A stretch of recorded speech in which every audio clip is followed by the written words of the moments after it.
সন্মানজনক বিধানসভাৰ বিধায়ক হ'ল অখিল গগৈ। ৰাইজে তেওঁক জেলত থকাৰ সময়ত মৰম কৰি তেওঁক জিকাই পঠিয়াইছিল। কি কৰিছে? ঐতিহ্যমণ্ডিত আমাৰ ৰংপুৰৰ আটাইতকৈ সুজলা হ'ব লাগে, যি হৈছে কেৱল মুখ্যমন্ত্ৰীৰ বাবে হৈছে। তেওঁ কি কৰিছে?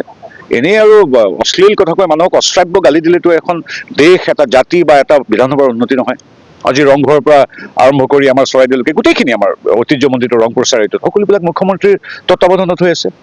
তেখেতে এটা বামপন্থী মাৰি দিম, কাটি দিম, চৰিয়াই দিম, আমুক বেয়া, অসভ্য, দালাল, এই শব্দবিলাক কৰি এটা পৰিৱেশ বিনষ্ট কৰিবলৈ তেওঁ কি কৰিছে? কিন্তু মই সাধাৰণতে তেখেতৰ বক্তব্যৰ মই প্ৰত্যুত্তৰ নিদিওঁ। খুব অসভ্য কথা কয়, যুক্তিহীন কথা কয়। তেওঁক যেতিয়া ভুলটো দেখাই দিয়া হয় তেতিয়া কয় বোলে ৰূপজ্যোতিৰ বা নাকটো বেকা, পবিত্ৰ চকুটো কেৰা, এইবিলাক কথা কৈ মানে কি অশ্লীল পৰিৱেশ সৃষ্টি কৰে। গতিকে তেনে মানুহৰ ৰিয়েকশ্যন বহুত দিন মই দিয়া নাছিলোঁ। আজি আচলতে দিনটো বেয়া হৈ যাব বুলি মই তেওঁৰ কথা উল্লেখ নকৰি নোৱাৰিলোঁ। অখিল গগৈৰ কথাই মই দিনটো বেয়া নকৰোঁ। আচলতে কঁঠালগুৰি বাগিচা পাইছোঁ, তাত আচাৰ এটি কাৰ্যালয় মোৰ সাংসদ পুঁজিৰ পৰা নিৰ্মাণৰ বাবে আজি কাম আৰম্ভ কৰিছোঁ। আচাৰ তালৈ আহি গম পাইছোঁ যে তাৰ ল'ৰাই ACS পাইছে, তাৰ ল'ৰাই মেডিকেলত ছিট পাইছে। আহি থাকোঁতে দেখিলোঁ চেনীৰাম কুৰ্মীৰ নামত ইয়াত বিশাল এক আদৰ্শ বিদ্যালয় হৈ আছে আমাৰ কঁঠালগুৰি দিছৈৰ মাজত। দেখিছোঁ দিছৈ বাগিচাৰ সেই 200 বছৰৰ পিছত পকা ৰাস্তা হৈছে।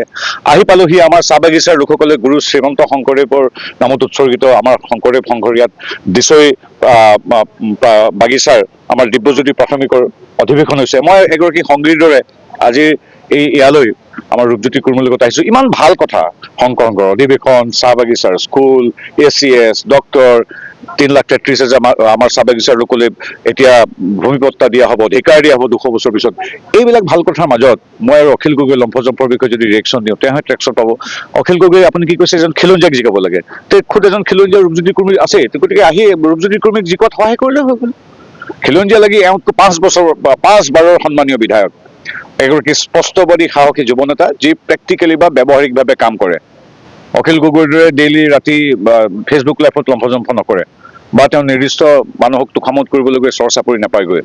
বাগিচা আমাৰ অসমৰ গাঁও, খিলঞ্জীয়া বিভিন্ন জাতি জনগোষ্ঠীৰ ভূমিপুত্ৰৰ মাজত সদায় সকলো সময়তে পোৱা আটাইতকৈ প্ৰেক্টিকেল ব্যৱহাৰিকভাৱে কাম কৰা বিধায়ক হ'ল আমাৰ ৰূপজ্যোতি কুৰ্মী।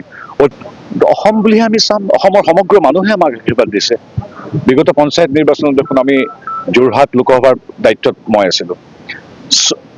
সিদিনা হৈ যোৱা 40খন জিলা পৰিষদ, আপুনি সীমা পাহৰি যাওক, 40খন জিলা পৰিষদৰ 40খনতে আমি জিকিছোঁ। তাত ৰাইজৰ দল কংগ্ৰেছ শূন্য হৈ গ'ল, শূন্য।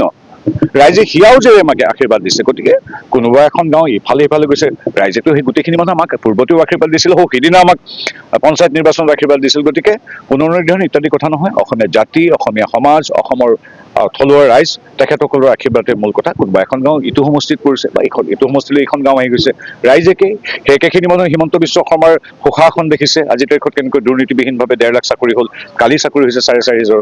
কেনেকৈ দুৰ্নীতিবিহীনভাৱে আজিকালি সকলোবিলাক কাম হয়, বাট পথ, আলি পদূলি নিৰ্মাণ, চাহ বাগিচাৰ লোকলৈ ভূমিপট্টা, এই শান্তি শৃংখলা। আজি উগ্ৰপন্থী গুলীত এজন মানুহৰ মৃত্যু হোৱা নাই, এটা গড় মৃত্যু হোৱা নাই। এই কথাবিলাক সমষ্টি পুনৰুদ্ধাৰৰ আগতো একেছিল, পিছতো মানে হিমন্ত বিশ্ব শৰ্মা দেৱৰ দিনত। গতিকে ৰাইজে আচলতে সুৰক্ষিত অসম, বিকশিত অসম বিচাৰে। ইয়াত কোনো বাওঁপন্থী, নৈৰাজ্যবাদী, জ্বলাই দিম, কাটি দিম, চৰিয়াই দিম, ভাঙি দিম, অসভ্য কথা কোৱা, এইবিলাক কথা কোনো অসমীয়া সমাজে এইটো